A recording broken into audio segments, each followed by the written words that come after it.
ఈరోజు సింహాచలం దేవస్థానంలో హుండియల్స్ ఓపెన్ చేయడం జరిగిందండి.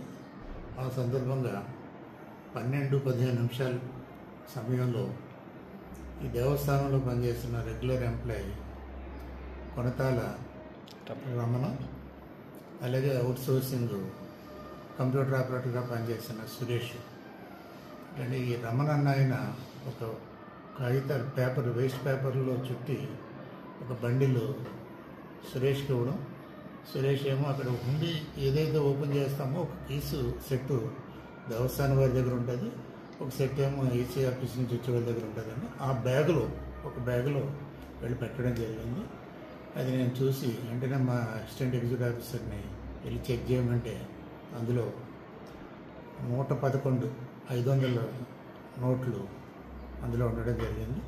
ఇమ్మీడియట్గా పోలీస్ కంప్లైంట్ ఇవ్వడం, ఆ నోట్లు ఏదైతే ఉన్నాయో విత్ నెంబర్స్తో పోలీస్ కంప్లైంట్ ఇవ్వడం జరిగిందండి. అలాగే రెగ్యులర్ ఎంప్లాయీ కాబట్టి అతన్ని ఇమ్మీడియట్గా సస్పెండ్ చేయడానికి ఆయన మూవ్ చేయడం జరిగింది.